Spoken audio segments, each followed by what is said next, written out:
Olá, pessoal! Então, estamos começando aqui mais uma aula de história do canal Historiza. Meu nome é Isabelle, sou professora e hoje a gente vai falar sobre o Egito Antigo.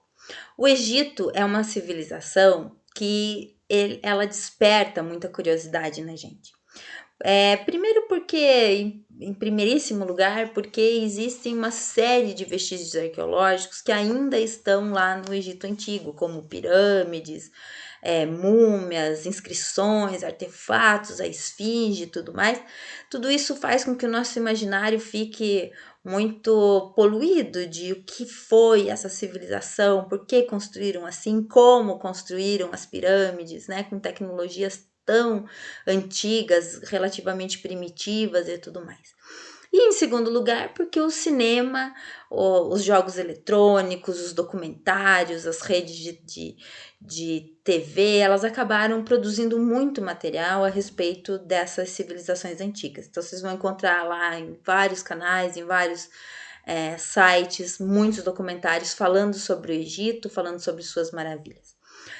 Queria só fazer um parênteses aqui sobre isso, que justamente por ser uma civilização que traz muita curiosidade para nós nos dias de hoje, existem muitos documentários que eles pecam, eles não cuidam muito de trabalhar as fontes históricas e contam histórias muito fantasiosas sobre o Egito. Então, nisso daí a gente tem que tomar um certo cuidado. Filmes também, né, jogos eletrônicos, e a gente acaba achando que realmente aquilo que está lá no filme tal era assim mesmo, que aconteceu assim mesmo, e a gente sempre tem que ser vigilante em relação à história. Bem, vamos começar então falando, como sempre, sobre a região onde se desenvolveu essa grande civilização antiga, que é o Egito. O Egito é um país africano, ainda nos dias de hoje, está aqui a delimitação territorial do Egito, né? No passado ela não tinha, obviamente, essas divisões aqui, porque não existia a África tal qual a gente conhece nos dias de hoje, né? Queria que vocês observassem essa imagem, ela é uma foto tirada de satélite, né? Então dá para ver bem aqui, ó, tudo que a gente vê assim de animais grandes, as florestas e, né, aquelas safaris que acontecem na África e tal, não é a África inteira, porque também a gente tem aquela ideia assim de que a África é um país, né? A África é um continente dividida em 52 países. Então não dá para dizer assim, a África é isso, né? Começar isso daí já é um grande preconceito que a gente costuma ter. Dizer, que país, que língua que se fala na África? Depende de qual país você está falando, né? Porque existe uma diversidade de povos, de nações, de costumes, de leis, de regimes políticos. Então a África, ela é uma grande diversidade política, econômica, cultural, linguística, é muito diversa, né?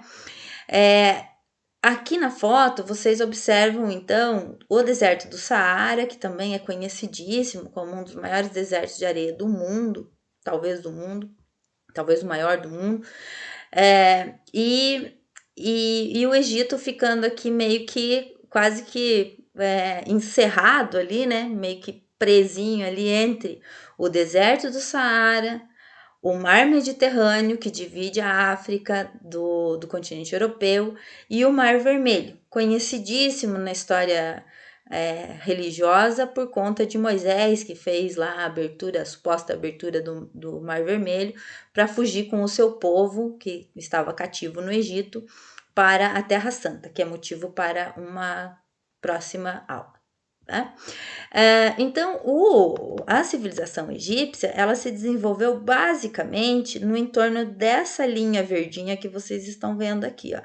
Essa linha verdinha, é a representação ou é a imagem de satélite do segundo maior rio do mundo, que é o rio Nilo. É um rio que teve uma importância histórica assim fundamental para a sociedade egípcia e para todas as outras populações que vieram depois dos próprios egípcios. É um rio que ele começa aqui no Lago Vitória, aqui embaixo, e ele vai desaguar no Mar Mediterrâneo depois de um conjunto de 14 cachoeiras. né? Uma delas está aqui. Algum dia vocês vão lá visitar as cachoeiras do Rio Nilo, tiram um selfie lá para a professora e manda nas redes sociais para a gente acompanhar a viagem de vocês. Deve ser lindo. Vejam uma coisa interessante a respeito da origem do Rio Nilo aqui no Lago Vitória. É um filme que eu assisti há muito tempo atrás, mas é um filme que eu gostaria de indicar aqui para vocês, chama-se Nas Montanhas da Lua. É um filme que conta a história de uma expedição inglesa que veio para o Egito em busca da nascente do Rio Nilo, né? Então eles vão contando todas as dificuldades e tal, porque até o século XIX, até 1800 e alguma coisa, não se sabia de onde vinha o rio, né? Não existia esse entendimento. Isso, claro, para a geografia, para a geologia, para os estudos acadêmicos, vamos dizer assim, foi algo de grande magnitude, né? Muito valioso. Então, observem esse outro mapa aqui que é interessante. A gente vê que grande parte, se não todas, as cidades que se desenvolveram no Egito Antigo são cidades que estiveram, vamos dizer, bem próximos ao rio, né? Elas não foram cidades que cresceram muito longe do rio, elas cresceram pertinho aqui do rio.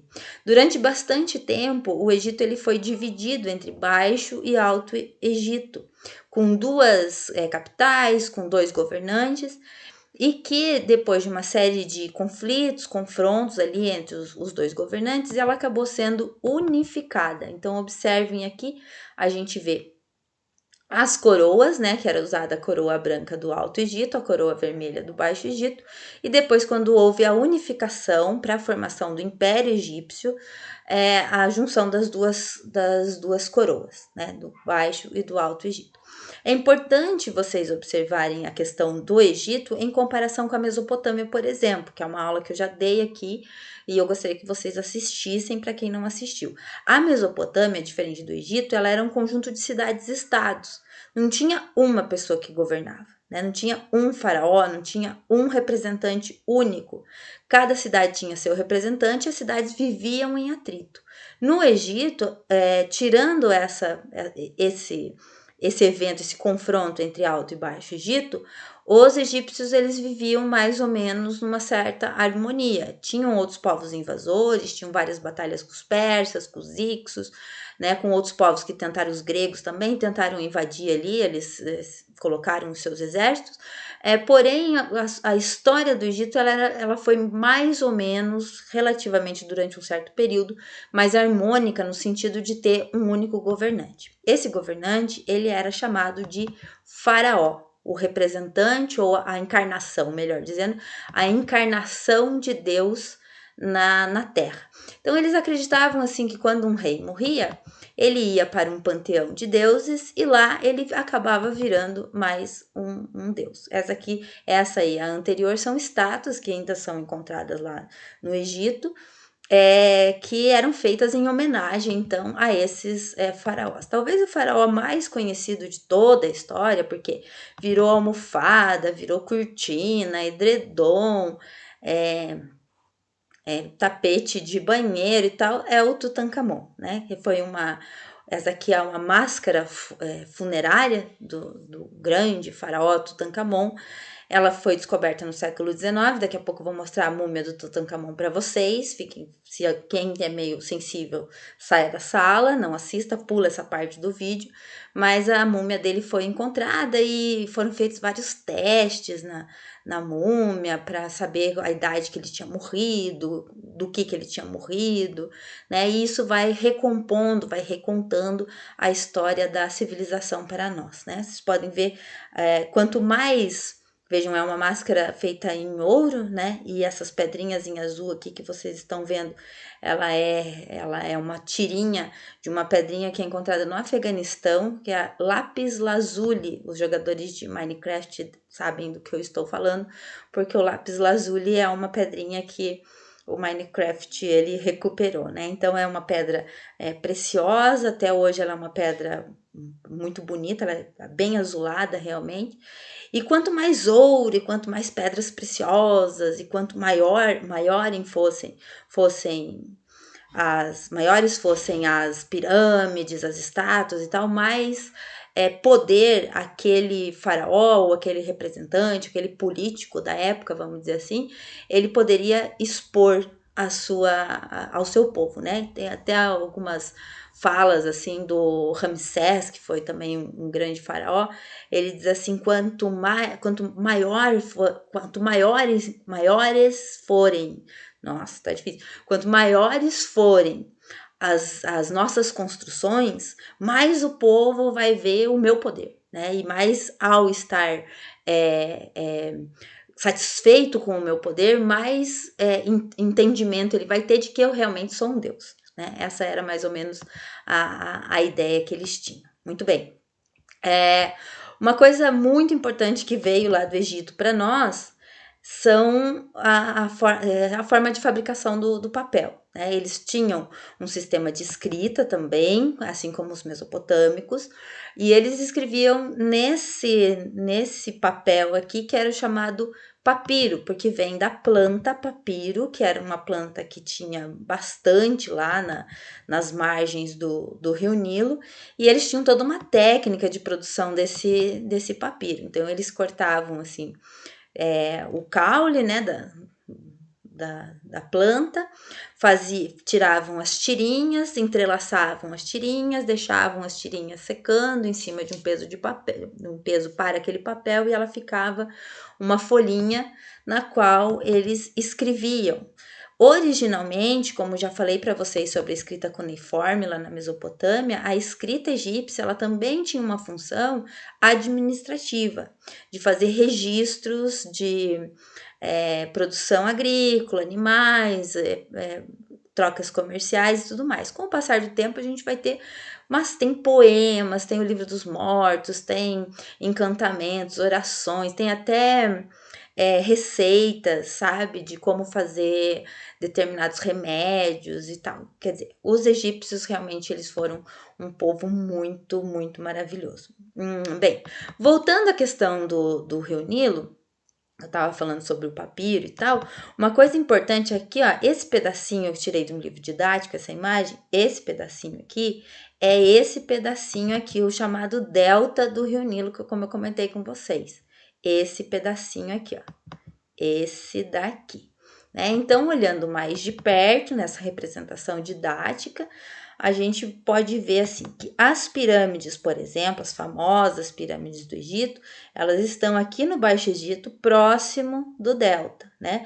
As mastabas, que são as primeiras formas de pirâmide que são construídas, que a gente vai ver na segunda parte desse vídeo, também estão aqui próximos. E ao longo de na extensão de todo o rio, a gente vai ter a construção dos grandes templos, palácios, né, lugares para demonstração da força e poder dos faraós, né? E eles controlavam um sem número também de colônias, o reino da Núbia aqui também, que é um reino bem importante, né? Eles tinham governadores que ficavam nas cidades para poder levar, como se fosse assim, levar todas as informações necessárias para que o faraó continuasse sendo então o mandatário oficial e mais importante de todo o Império Egípcio. Voltando à questão dos papiros, então, que eu falei para vocês da escrita, só para finalizar, ó, aqui, essa fonte, aqui, essa imagem, ela é um desses papiros com a escrita chamada escrita hieroglífica, ou o hieróglifo, que era a escrita sagrada. Observe, estamos falando de um período da civilização que escola não era para todo mundo. Então, só quem sabia ler, só quem sabia escrever eram as pessoas que tinham acesso, que tinham dinheiro para poder pagar os seus tutores, os seus professores. Então acabava que existiam pessoas especiais, né, que eram dotadas de uma certa de uma certa importância diferente dentro da sociedade, que iam aprender a escrever os hieróglifos. E aqui, por fim, para finalizar essa primeira parte, aqui alguns do que seria assim. Essa não é uma imagem muito boa para a gente entender a escrita egípcia, porque dá a impressão que era só fazer essa tradução, a letrinha com o símbolozinho. Então, esqueçam aqui a letrinha e pensem só no símbolozinho. O símbolo, ele era ideográfico. O que significa isso? Que a imagem tinha uma ideia. A imagem em si, ela tinha uma ideia e dependendo do contexto onde ela estava, ela poderia representar isso ou aquilo, ela poderia significar isso ou aquilo, mais ou menos como a escrita ideográfica do cuneiforme lá na Mesopotâmia. Quem não assistiu, vai lá, assiste a aula sobre a escrita cuneiforme e depois volta aqui, tá bom? Não percam a parte 2 do Egito.